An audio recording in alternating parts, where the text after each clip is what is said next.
नमस्कार, आप देख रहे हैं आज तक। आपके साथ मैं हूं सईद अंसारी। साधुओं का मर्डर, पुलिस का सरेंडर, इस प्रोग्राम में हम आपको आगे लिए चलेंगे, लेकिन सबसे पहले आपको कोरोना से जुड़ा अपडेट अभी तक का दे देते हैं। पिछले 24 घंटों में 36 लोगों की कोरोना से जान गई है। 17,000 का आंकड़ा संक्रमितों का, यानी कि जो अभी तक 17,265 केस ऐसे हैं जो पॉजिटिव हैं, और उसके अलावा 2,500 से ज़्यादा लोग ऐसे हैं जो ठीक भी हो चुके हैं कोरोना से, जिन्होंने जंग लड़ ली है। 543 लोगों की जान गई है।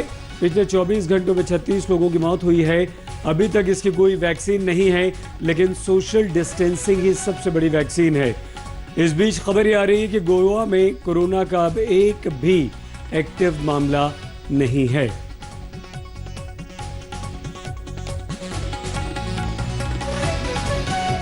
अभी कोरोना के संकट से महाराष्ट्र जूझ ही रहा है कि सैकड़ों सिरफिरों की करतूत ने एक और संकट पैदा कर दिया।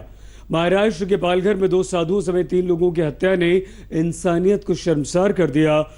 हैरान करने वाली बात यह है कि पूरी घटना पुलिस की आंखों के सामने हुई। पालघर की घटना में 9 नाबालिगों समेत 110 लोग गिरफ्तार किए गए हैं।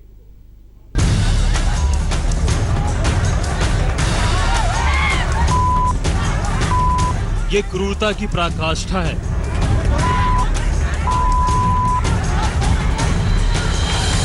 उन्माद का सैलाब है।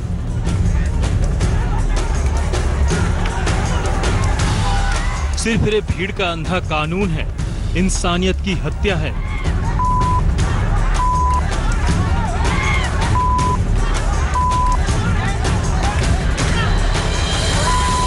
बर्बरता की ऐसी तस्वीर देखकर आपकी रूह कांप जाएगी। जब कोरोना के खिलाफ देश लॉकडाउन में है और लोग एकजुट होकर दुनिया की सबसे बड़ी महामारी से लड़ रहे हैं, वैसे में दरिंदों ने अपनी हैवानियत पार कर डाली।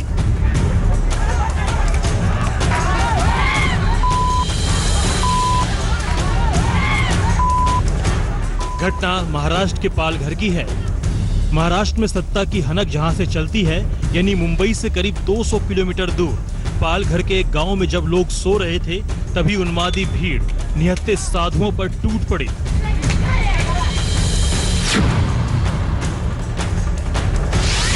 रात के करीब 10 बजे थे।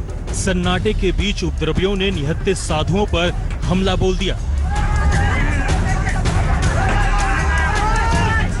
पुलिस को देखकर गेरुआ रंग पहने इन बुजुर्ग साधुओं को लगा कि सामने रक्षक हैं, उनकी जिंदगी बच जाएगी, लेकिन पुलिस बेबस दिखी और चेहरे पर लाचारगी। ये जो इलाका है आने जाने के लिए बहुत ही कठिन है, बहुत ही कठिन। जिसे मराठी में कहते हैं ना, दुर्गम एरिया। दुर्गम मतलब आने जाने के लिए बहुत ही कठिनाई होती है, और वहां जाना भी हो तो दादरा नगर हवेली से आना पड़ता है। उस रात जिस वक्त ये घटना हुई, ये जो साधु थे वो जाना चाहते थे गुजरात। आप जरा इन तस्वीरों को देखिए। जूना अखाड़े के साधुओं के साथ पुलिस दिख रही है, लेकिन वो घर से निकालकर दरिंदों के बीच इन्हें छोड़ देती है। तो ऐसे में सवाल कई उठते हैं। सवाल नंबर 1, पुलिस ने साधुओं को भीड़ से क्यों नहीं बचाया? सवाल नंबर 2, क्या हिंसक भीड़ के सामने पुलिस ने घुटने टेक दिए? सवाल नंबर 3, पुलिस वाले साधुओं को छोड़कर क्यों गए? सवाल नंबर 4, क्या पुलिस को बुजुर्ग साधुओं पर रहम नहीं आया? सवाल नंबर 5, पुलिस ने साधुओं को हाईवे पर रोका, भीड़ को क्यों सौंपा? दरअसल ये साधु मुंबई से सूरत अपने गुरु के अंतिम संस्कार में जा रहे थे, लेकिन लॉकडाउन के चलते पुलिस ने हाईवे से जाने नहीं दिया, तो ये सभी अपनी गाड़ी में पालघर के गढ़चिंचले गांव के रास्ते निकल पड़े। यहीं पर अफवाह की आड़ में पहले भीड़ ने इन्हें चोर समझा और फिर मॉब लिंचिंग कर दी। 2 साधुओं के साथ 3 लोगों की हत्या कर डाली। जो भी लोग इसमें आग लगाने की कोशिश कर रहे, आग ना लगाए। ये कोई मजहब की बात नहीं है, सिर्फ गलतफहमी जो हुई इस कारण इनकी हत्या होगी, लेकिन इसके बावजूद हम किसी को भी छोड़ने वाले नहीं। इस दर्दनाक घटना के महज एक दिन पहले ही इसी इलाके के कासा पुलिस थाना क्षेत्र में हमला हुआ था। उस वक्त कासा थाना क्षेत्र के थाना प्रभारी भी थे। हमले में एक डॉक्टर और 3 पुलिस वाले घायल हो गए। गांव वालों ने डाकू समझकर उन लोगों को भी निशाना बनाया था। भीड़ इतनी उग्र हो गई कि पुलिस को हवाई फायरिंग करनी पड़ी। कुछ लोग इसमें आग लगाने की कोशिश कर रहे हैं। ये कोई हिंदू मुस्लिम या कोई ऐसी सांप्रदायिकता इसमें नहीं है। ये हमला जो हुआ है सांप्रदायिकता इसमें है नहीं।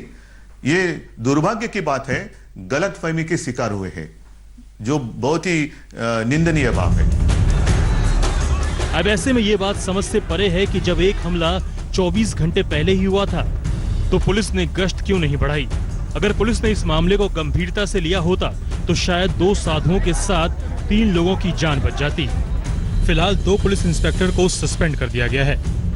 दिव्येश सिंह और सौरभ वक्तानिया के साथ साहिल जोशी, मुंबई, आज तक। दिल दहला देती हैं ये तस्वीरें और पालघर की कलंक कथा ने पूरे मुंबई को हिलाकर रख दिया है। उद्धव सरकार जहां एक तरफ कार्रवाई करके अपनी ताल ठोक रही है तो विपक्ष ने कड़ा ऐतराज भी जता दिया है। विपक्ष ने उच्च स्तरीय जांच की मांग कर दी है और इसकी आंच अब उत्तर प्रदेश तक भी पहुंच चुकी है। उत्तर प्रदेश के मुख्यमंत्री योगी आदित्यनाथ ने भी साधुओं की हत्या पर कड़ी कार्रवाई की उद्धव ठाकरे से मांग की है।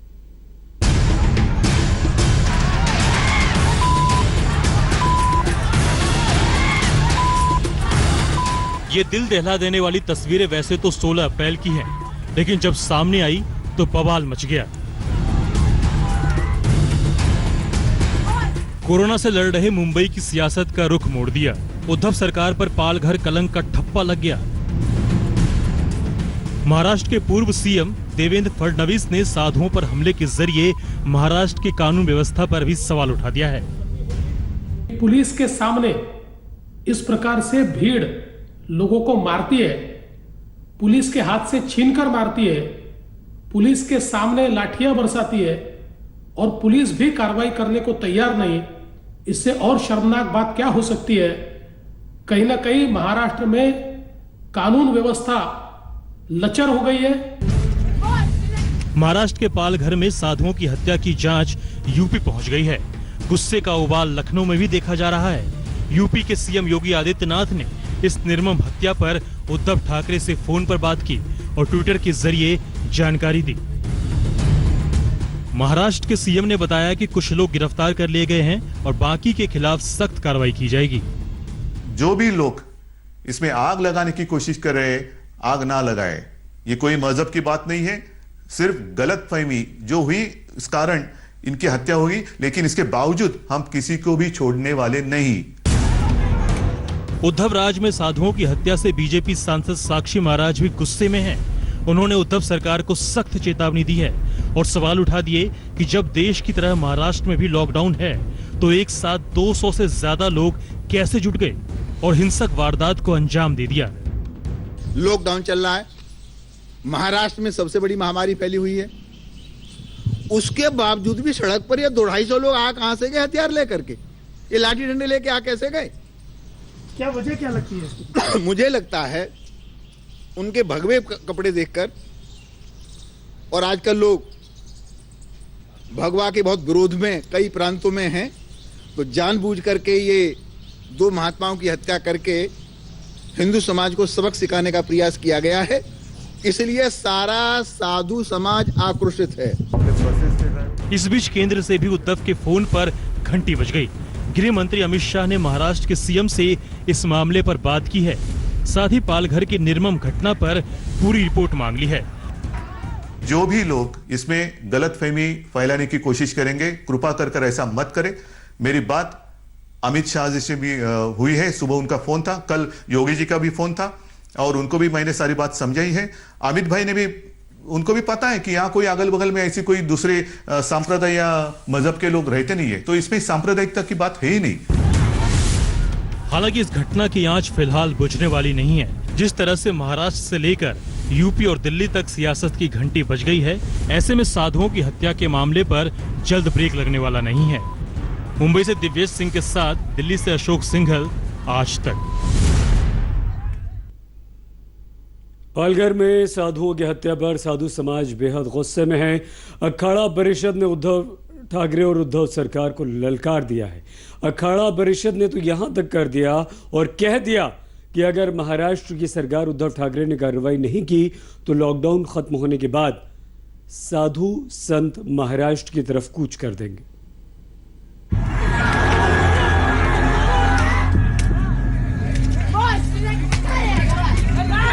कठोर कदम अगर नहीं उठाएंगे ना तो ये घटनाएं होती रहेंगी लगातार। पालघर में साधुओं की निर्मम हत्या पर साधुओं ने ताल ठोक दिया है। सभी संत हमसे अखाड़ा परिषद ने उद्धव ठाकरे को सीधे सीधे चुनौती दे डाली है। महाराष्ट्र सरकार के लिए यूपी के प्रयागराज से अखाड़ा परिषद ने गुस्से का पैगाम भेजा। अखाड़ा परिषद का आरोप है कि महाराष्ट्र में रावण राज चल रहा है। अब पुलिस ने उनको सुपुर्द कर दिया महात्माओं को। ऐसी विभत्स हत्या, ऐसी दर्दनाक मौत पे मुझे आश्चर्य है कि यह मनुष्य नहीं कर सकता है। ये राक्षस हैं और राक्षस लोग ही ऐसा काम कर सकते हैं। तो मुझे लगता है कि महाराष्ट्र में अब रावण राज आ गया है और उद्धव ठाकरे का राज नहीं है, रावण राज्य है ये। महाराष्ट्र में साधुओं की हत्या की गूंज बाबा भोले की नगरी काशी में भी सुनाई देने लगी। काशी में भी संत समाज के लोगों ने हमलावरों को फांसी की सजा की मांग की। लॉकडाउन में वीडियो कॉलिंग के जरिए पटना, जयपुर और अयोध्या के संतों से इस पर आगे की रणनीति को लेकर चर्चा हुई।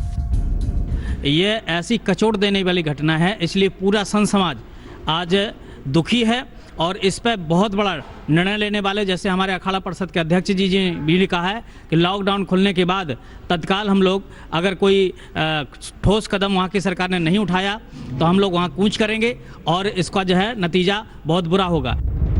यूपी के संतों का गुस्सा उफान पर है। हर शहर में साधु समाज के लोग व्यथित हैं, हैरान परेशान हैं।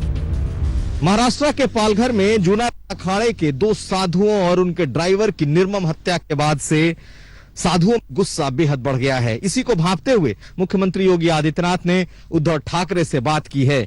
दरअसल चाहे वो प्रयाग हो या फिर काशी या फिर अयोध्या, साधुओं का गुस्सा उबाल मार रहा है और यही वजह है कि साधुओं ने अब लॉकडाउन के बाद कूच का ऐलान कर दिया है। पालघर की घटना भारत के सभ्य समाज के लिए बदनुमा दाग है। ऐसे में क्रोध, मोह, अहंकार और द्वेष से दूर रहने वाले साधु संत पर हमला देश के लिए चिंता का सबब है। वाराणसी से रोशन जायसवाल के साथ कुमार अभिषेक, लखनऊ, आज तक। नमस्कार, मैं हूं अंजना ओम कश्यप। हमें उम्मीद है ये वीडियो आपको पसंद आया होगा। लेटेस्ट खबरों के लिए यूं ही देखते रहिए आज तक और इस वीडियो के पसंद आने पर लाइक, शेयर एंड सब्सक्राइब करना ना भूलें।